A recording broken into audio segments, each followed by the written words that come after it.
아멘. 사랑하는 강서 가족 여러분, 우리는 한 가족입니다.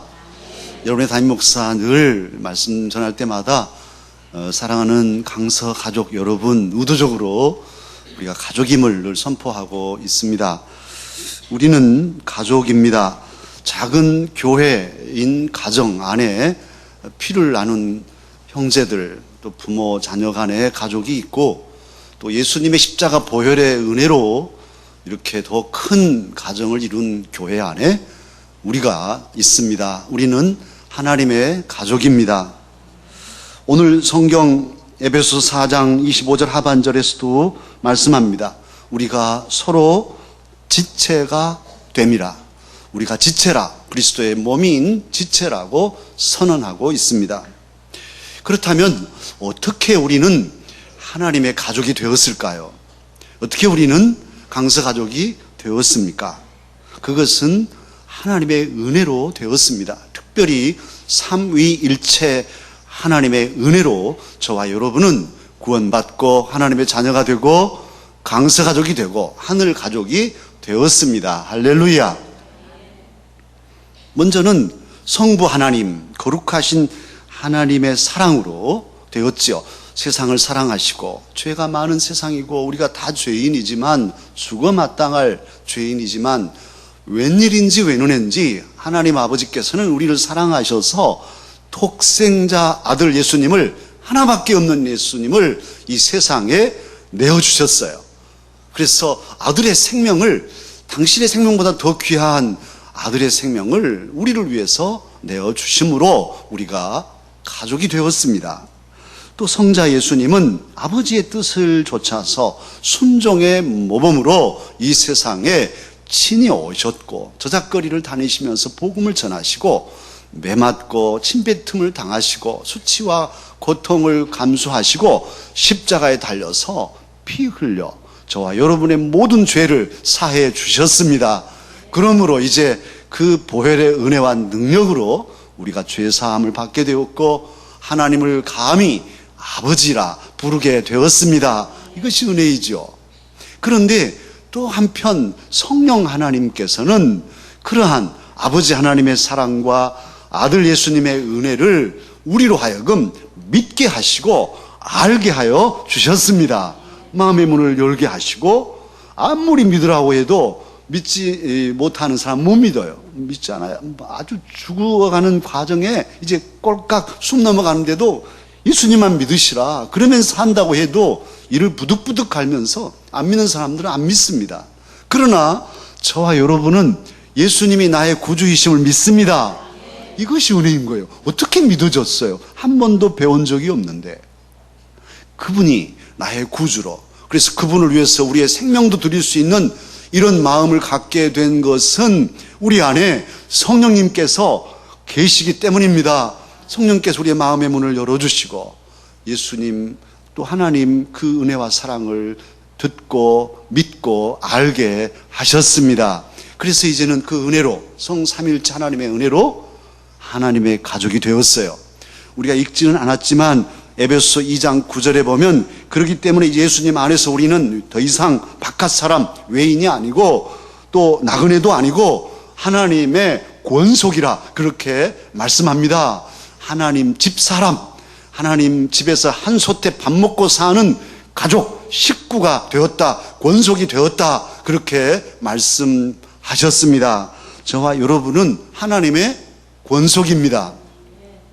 그런데 이렇게 하나님의 은혜를 받고 하나님의 자녀가 되고 가족이 된 우리들이 하나님을 향하여 묻는 물음이 있어요. 하나님, 그러면 이제 하나님의 자녀가 되고 하늘 가족이 되었으니 어떻게 살면 좋겠습니까? 우리가 어떻게 살면 좋을까요? 성삼일체 하나님께서는 그 우리의 의문에 답을 주시기 위해서 이미 말씀을 주셨는데, 오늘 본문 말씀이 그 말씀입니다. 첫째로 하나님의 가족인 우리에게 하나님께서는 원하시는 바가 있는데, 무엇을 원하시냐? 사랑받는 자녀들처럼 그렇게 하나님 아버지를 본받는 삶을 살아다오, 그렇게 말씀하십니다. 오늘 에베소 5장 1절에 보면 그러므로 사랑을 받는 자녀같이 너희는 무엇을 본받는 자가 되라? 하나님을 본받는 자가 되라. 그렇게 말씀하셨습니다. 아들과 딸은 아버지 어머니를 닮게 돼 있어요. 심지어는 나는 우리 아버지 같이 안 살 거야, 또는 아버지 같이 절대로 안 할 거야 하면서 하는 거죠. 안 한다고 하면서 배워가는 거예요. 아버지 그 뭐 기침하는 모습이나 걸어가는 모습 다 똑같이 할 수 있어요. 말투도 똑같아. 저도 닮아갑니다. 그렇게 안 하려고 해도 자식인데 어떨 거예요? 자기 아버지 안 닮으면 누구 닮겠어요? 아버지의 잘못된 점을 닮는다면 문제겠지만 좋은 점들은 오히려 잘 담고 지켜서 가정에 그런 풍습이 되도록 가풍을 세워가는 것은 아름답습니다. 우리 강서교회 안에 또 올로 목사님 때부터 한경지 목사님의 얼이 이어지고 또 부족한 담임 목사에게 또 앞으로도 계속해서 좋은 점들은 우리 귀한 영성, 맑은 영성들은 잘 지켜져서 우리 교회의 전통이 되게 해야 할 것입니다. 닮아가야 됩니다. 부전 자전이고 모전 여전인 것이죠.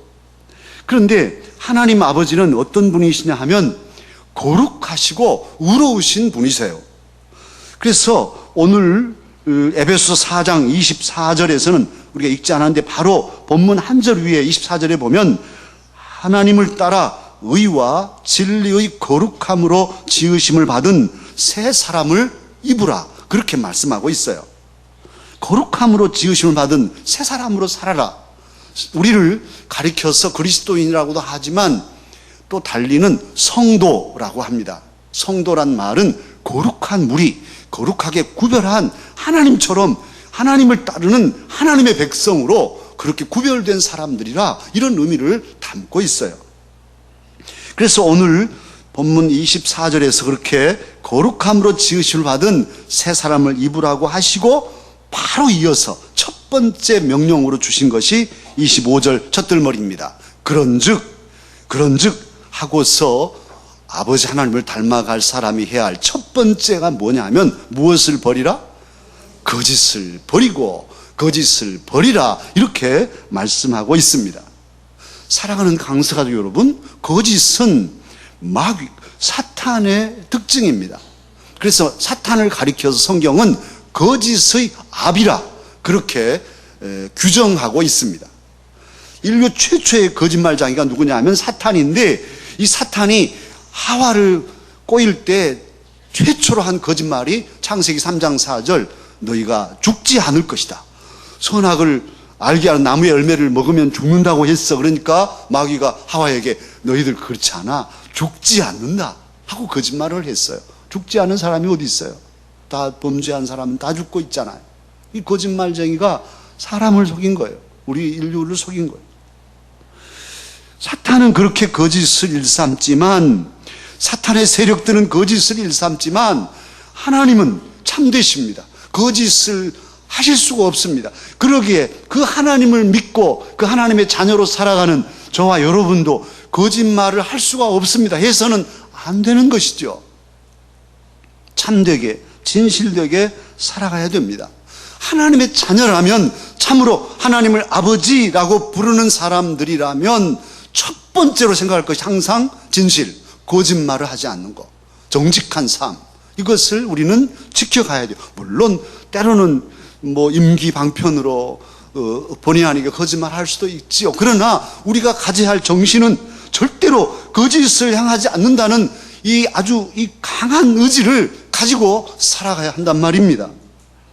말 한마디라도 참된 말을 하고, 그래서 믿지 않은 사람들이, 저 강서교회 예수 믿는 사람들은 그래 믿을 수 있어, 아니야 저분은 예수 믿는 사람이야, 그러니 절대로 우리를 속이지 않을 거야, 이런 신뢰를 받는 삶을 살아야 한다는 말씀입니다. 하나님께서 그걸 원하신 거예요. 너희들이 내 자녀이니 세상에 살면서 정직하게 의롭게 거짓말하지 않고 정직하게 살아다오. 지금 오늘 그 말씀을 하고 계십니다. 거짓말을 하지 마십시다.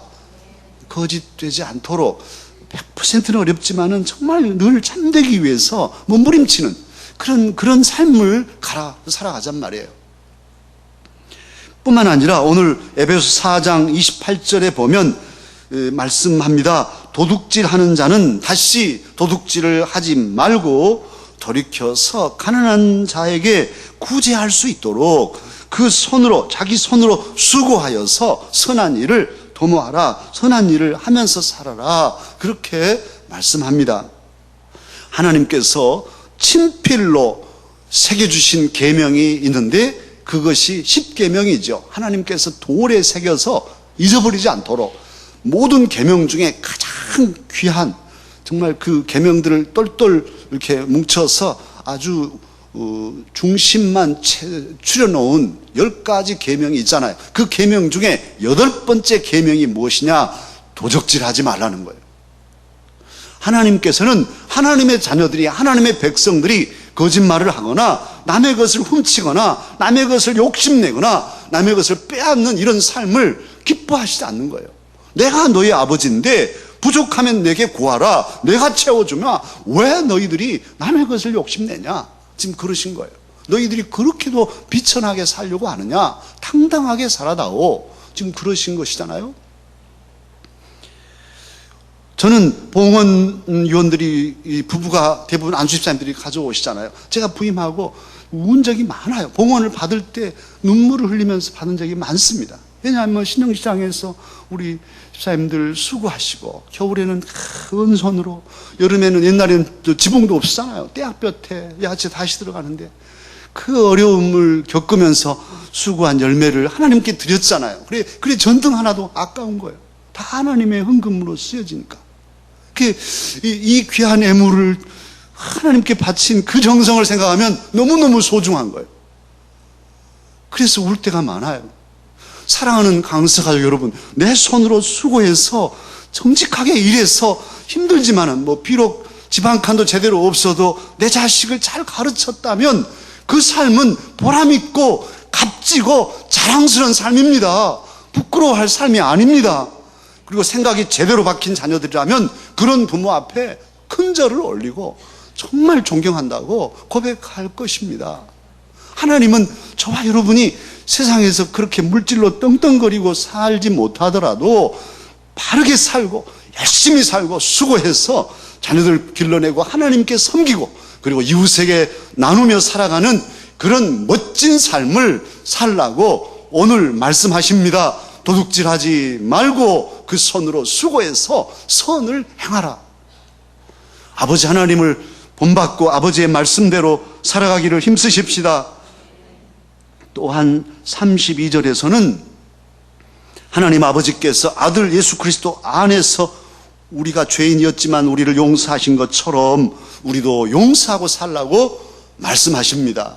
우리 힘으로, 우리 의지로, 우리 감정으로는 용서가 잘 안 돼요. 사랑도 잘 안 됩니다.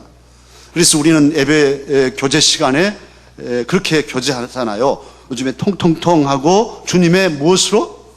주님의 사랑으로 사랑합니다. 이렇게 합니다. 처음 이렇게 우리 부교육자들이 이렇게 부임하고서는 교제 시간에 하라 그러면 주님의 이름으로 사랑합니다. 이럴 때 있어요. 그래서 제가 부릅니다. 주님의 이름 아니야. 주님의 이름도 물론 정말 능력이 있는 이름이지만 교제만큼은 주님의 사랑으로, 나랑 같이 살려면 주님의 사랑으로 해야 된다. 이렇게 고집을 피웁니다. 왜냐하면 제가 예사롭지 않게 하는 일이거든요. 주님의 사랑, 그 놀라운, 그 엄청난 수치와 고통을 참고 견디시고 우리를 위해서 주신 그 사랑이 아니면 우리는 사랑할 수 없어요. 용서할 수 없어요. 내 감정으로는 오히려 쥐어받고 싶은데, 그러나 주님의 사랑이면 그래요. 주님의 사랑으로, 내 사랑 아니고 주님 사랑으로 내가 사랑합니다. 이렇게 할 수 있는 거예요. 이따가도 주님의 사랑으로 사랑하십시다. 오늘 그렇게 용서하며 주님 안에서 예수님 때문에 예수님 사랑으로 사랑하고 용서하고 살아라. 그것이 나의 자녀다. 아버지 하나님은 말씀하십니다. 아버지 하나님의 그 너그러우심, 그 넉넉한 마음을 배우고 아버지 하나님처럼 살아가기를 힘쓰십시다. 두 번째로 해야 할 일이 있습니다. 우리가 어떻게 살까요, 주님? 주님께서는 말씀하십니다. 오늘 본문 에베소 5장 2절에서 사도를 통해 주신 말씀인데요. 바로 그 말씀입니다. 첫들머리만 읽으면 그리스도께서 너희를 사랑하신 것 같이 너희도 무엇 가운데서 행하라? 사랑 가운데서 행하라. 그렇게 말씀하십니다. 사랑의 삶은 자기중심적인 삶이 아닙니다. 이것은 구습을 좇는 삶도 아닙니다. 이 사랑의 삶은 전혀 새로운 방식의 삶입니다. 예수님을 알고부터는 우리의 인생관이 새로워지고 가치관이 바뀌고 세계관이 새롭게 정립되었어요. 그리고 아직 정립되어 있지 않았다 하더라도 예수님을 알아가면 바뀌게 되어 있어요. 바뀌지 않은 사람은 진정한 그리스도인이 아니죠. 가치관이 우선순위가 달라졌단 말이에요. 그래서 사랑 중심으로 나를 위해서 사는 게 아니라 너를 위해서, 나보다 너에게 관심을 기울이고 너를 배려하며 살아가는 이런 삶의 관점이 바뀌게 된 거예요. 그래서 우리는 이제는 새로운 삶의 새 삶의 원리를 가지고 살아가게 되는데 그 새 삶의 원리가 뭐냐면 사랑의 도인 거예요. 그리고 그 사랑의 원리가 그 핵심이 십자가의 도입니다. 예수님 그 십자가를 지신 그 사랑이 우리의 삶의 원리입니다. 살아갈 원리예요. 그래서 오늘 또 예수 그리스도께서 너희를 사랑하신 것처럼 사랑 안에서 행하라 이렇게 말씀하신 것이죠. 위대한 십자가의 사랑, 강력한 십자가의 사랑으로 저와 여러분의 삶을 살아가십시다. 그리고 그렇게 예수님의 사랑으로 살아가는 삶의 하나의 실내가 오늘 본문에 소개되는데 분노에 대한 말씀입니다. 에베소서 4장 26절, 27절을 보면 분을 내어도 죄를 짓지 마라 그렇게 말씀하고 있어요. 어떻습니까? 분을 내는 것이 죄가 될 수도 있고 안 될 수도 있다는 말씀이잖아요. 분노를 내어도 죄가 아니라 오히려 하나님의 의를 나타내고 정말 필요한 분도 있다는 말씀이에요. 그러니까 오늘 말씀 보면 그런 분노는 내라. 그러나 죄에 빠지지는 마라. 지금 이런 말씀이죠. 참으로 화를 내고 성을 냈는데 하나님의 의를 이루는 그런 신뢰가 무엇일까요? 예수님께서 하셨어요. 예수님께서 성전을 청결하게 할 때 성전에 막 짐승들을 팔고 그리고 돈을 바꿔주고 장사치들이 와서 성전 뜰을 다 장악해서 예수님께서 너무너무 화가 나셨어요. 성전을 향한, 주의 전을 향한 열심히 활활 불타서 채찍을 만들어가지고 막 후려치고 상을 뒤엎어서 내쫓으시잖아요. 예수님 그럴 때 분노하셨어요. 그건 의분이죠. 하나님의 의를 이루는 분노예요. 그건 죄가 아닌 거죠.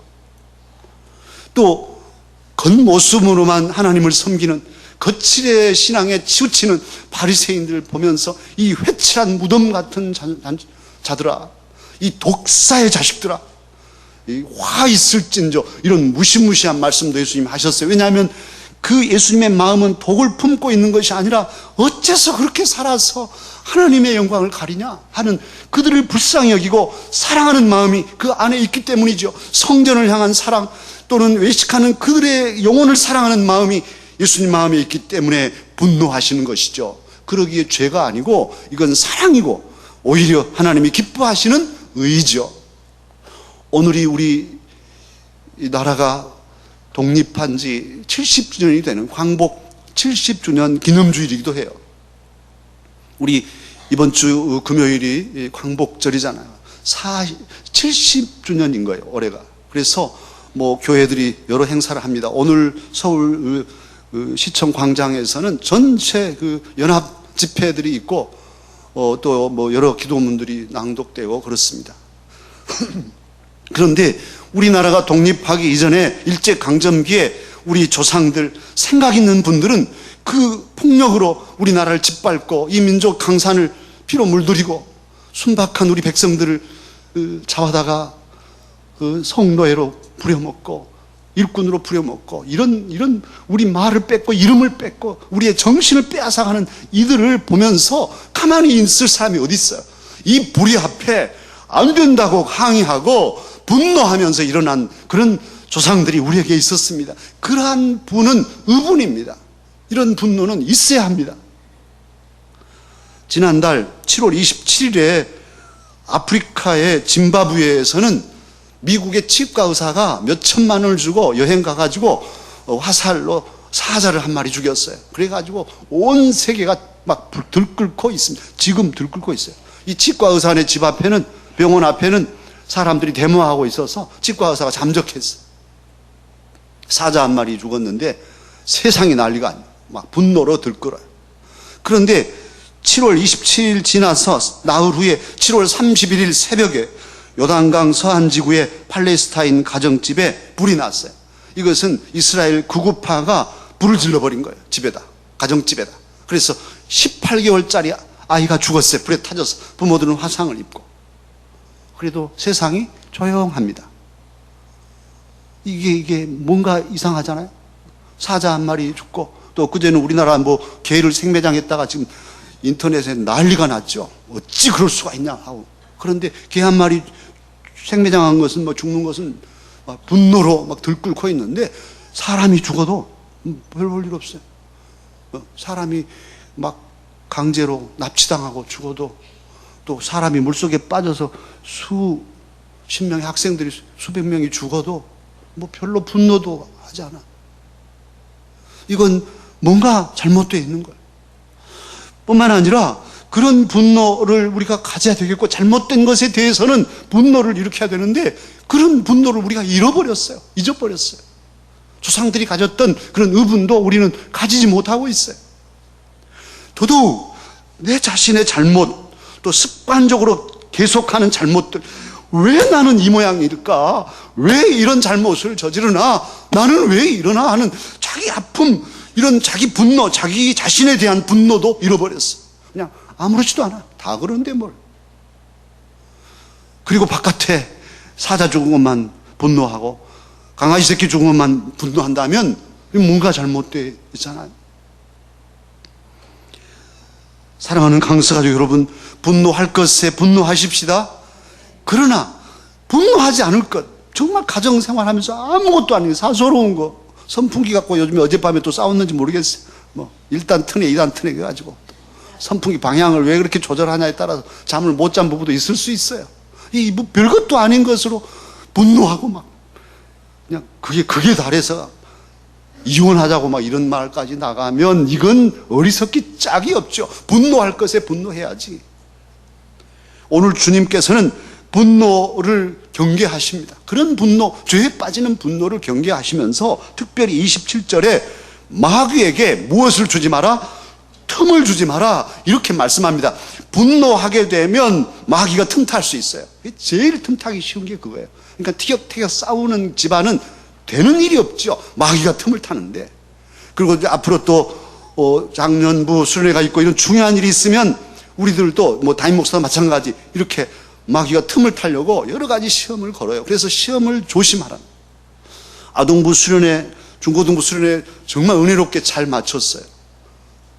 다들 은혜롭게 마쳤는데 조심해야 돼요. 그렇게 은혜를 다 받고 왔지만 이 분노의 틈을 마귀가 타고 들어오면 은혜를 한꺼번에 다 쏟아볼 수 있어요. 다 쏟아버릴 수 있어요. 그러기에 우리가 은혜 받을수록 또 앞으로 은혜가 기대될수록 틈타지 못하도록 깨어 지켜 나아가십시다. 분노의 감정에 휩쓸리지 않도록. 특별히 불쾌지수가 높고 짜증스럽고 30도가 넘는 이 밤에 열대야를 지나면서 욱 하면은 주여 분노하지 않도록 틈타지 말라고 그랬지 하고 이겨내시단 말이에요. 주님의 사랑으로 이겨내십시다. 주님의 사랑이면 할 수 있으니까요. 그리고 이제 세 번째로 우리가 해야 할 일이 있습니다. 어떻게 주님 우리가 살까요? 주님 앞에 물을 때 주님은 말씀하십니다. 오늘 30절 말씀인데요. 오늘 4장 30절 말씀 첫들머리 뭐라고 하십니까? 30절 다 같이 함께 읽으실까요? 하나님은 성령을 근심하게 하지 말라. 그 안에서 너희가 구원의 날까지 인치심을 받았느니라. 아멘.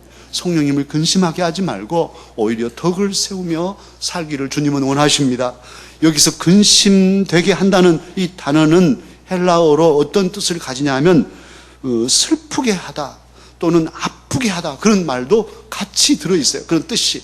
그러니까 성령을 근심되게 하지 말라는 말씀은 바꿔 말하면 성령을 슬프게 하지 마라, 성령의 마음을 아프게 하지 마라, 이런 뜻이 들어있어요. 사랑하는 강서 가족 여러분, 성령님을 예수 그리스도는 요한복음 14장 17절에서 그는 진리의 영이라 이렇게 규정하셨어요. 성령은 진리의 영이십니다. 진리의 영이, 그 맑은 영이 우리들을 볼 때에 어쩔 때 마음이 아프냐? 우리가 진리 안에 거하지 못하고 우리의 말과 행동이 진리를 따라 살지 못할 때 성령은 괴로우신 거예요. 근심되고 정말 슬프고 아프신 거죠. 우리가 무슨 일을 했는데 우리 마음이 찜찜하고 계속해서 마음이 불안하고 다 잘 됐지만 뭔가 마음이 아주 괴롭고 회상나르다 괴로운 것은 왜 그러냐? 우리 안에 성령께서 계속 괴로워하시니까 그래요. 그때는 빨리 깨닫고 바로 서야 돼요. 성령께서 괴로워하신 거예요. 너 왜 그러냐? 너는 하나님의 사람인데 너 왜 그러니? 그렇게 하면 안 된다고, 안 된단 말이야 하고 성령께서 탄식하시는 거예요.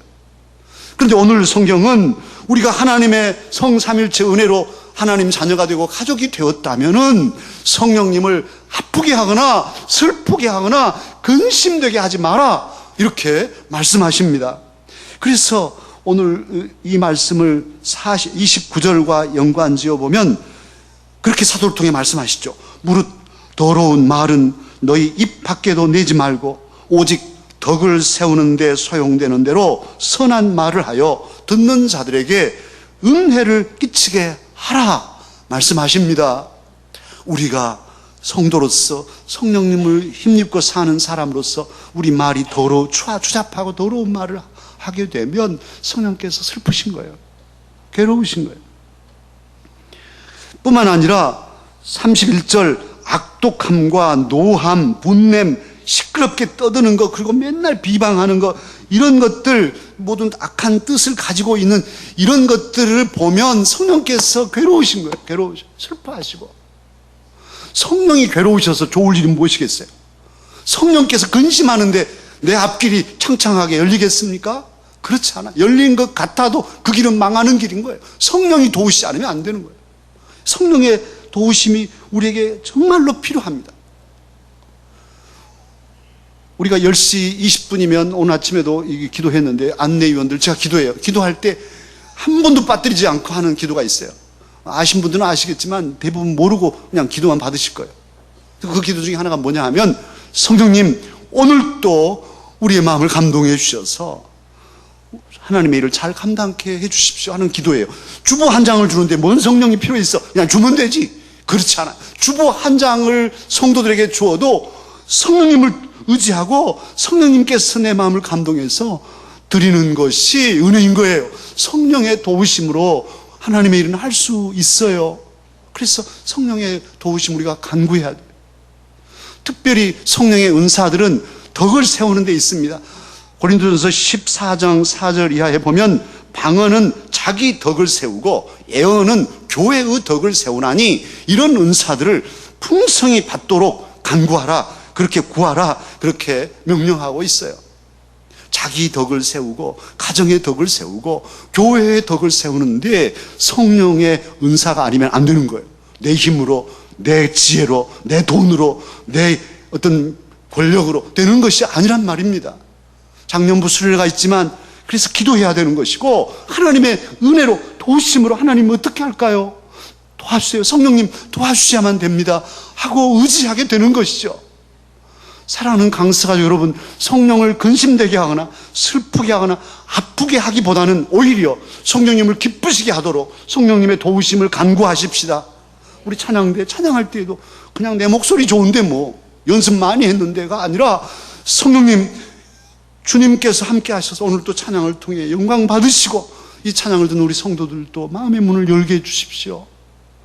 그 찬양이 다른 거죠. 똑같은 음정으로 똑같은 곡을 하지만 그 찬양에서 느껴지는 그런 그 영적인 감동은 성령을 의지할 때 다른 것이지요.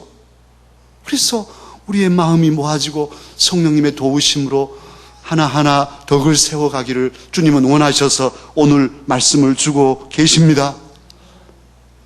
오늘 32절 보면 서로 친절하게 하며 불쌍히 여기라, 이런 말씀도 있는데, 이런 것들은 내 의지로만 되는 게 아니에요. 내가 불쌍히 여겨야지. 물론 어느 정도는 하겠지만 그건 가짜죠. 참으로 마음에서 우러난 진정한 불쌍히 여김, 동정과 그 친절함은 성령께서 내 마음을 감동해 주실 때 할 수 있어요. 그러기에 성령님 내 마음을 감동해 주시고 진정한 사랑으로 사랑하며 살게 해 주십시오 하고 기도해야 되는 것이죠. 또 늘 성령을 의식하고 의지해야 될 거예요. 그렇게 우리 모두 성령님을 의지하며 성령님을 기쁘시게 하고 또 성삼위 하나님께 기쁨을 드리면서 덕을 세워 살아가십시다. 수기 공모의 대상을 한 어느 며느리의 수기를 읽고 감동이 되어 소개합니다.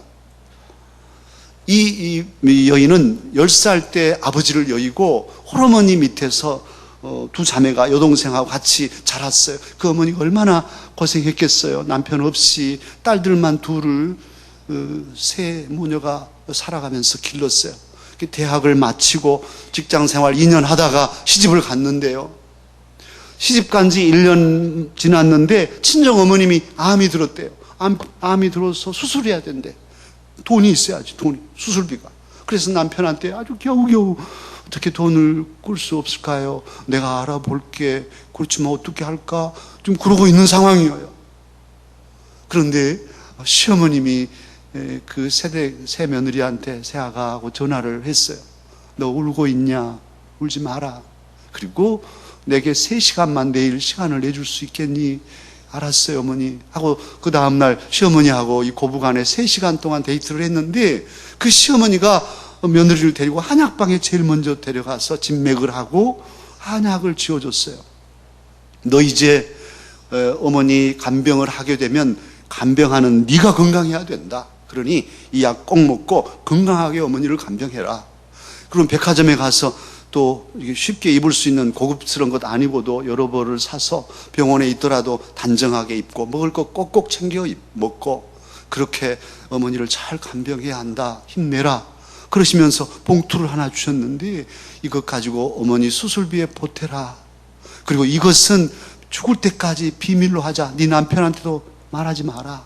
하고 2천만 원을 주신 거예요, 시어머니가. 이 며느리가 이걸 받고 얼마나 감동해서 두 고부가 끌어안고 울었어요. 그리고 어머니를 수술했는데, 애석하게도 그 어머니가 수술했지만은 그 이듬해에 돌아가시게 됐어요. 그래서 의사가 이제 얼마 못 사신다고, 이제 곧 돌아가신다고 그래서 남편이랑 뭐 다 연락을 했더니 제일 먼저 시어머님이 오셨어요. 그리고 시어머님이 사돈 때 의식도 없이 어머니 불러도 아무 의식도 없는데 그 손을 꼭 잡고 귀에 대고, 사부인 너무 염려하지 마세요. 이제 우리 며느리와 또 그 며느리 동생 있잖아요. 친정의 동생은 내 딸처럼 우리가 돌볼 거예요. 평안한 마음을 가지고 이제 하나님 나라에 가세요. 그렇게 하는데, 그 의식 없는 어머니 눈에서 눈물이 주르르 흐르더래요. 그래서 며느리가 또 감동을 먹은 거예요. 그래가지고 이제 어머니 보내고 살아가는데, 친정 동생까지 친딸처럼 이렇게 보살펴 주셨고, 이 친정 동생이 시집 가게 되는데 혼수비가 어디 있어요? 또 이제 시어머님께서 3천만 원을 내놨어요. 안 받는다고 해도 이걸 통장에 넣어 주셔가지고 이걸로 동생을 시집 보냈는데, 이제 그 시어머님이 돌아가셔서 그 후에 수기를 쓰면서 고백한 글이더라고요. 어머니 돌아가셔서 너무 보고 싶어서 이제 이 며느리가 어머니 감사합니다. 어머니 사랑합니다. 어머니 그립습니다. 어머님께서 저에게 베푸신 그 사랑을 잊지 않고 저도 많은 사람들에게 사랑을 나누며 살겠어요. 어머니 보고 싶어요. 이렇게 말하면서 이 수기를 마무리하고 있었어요.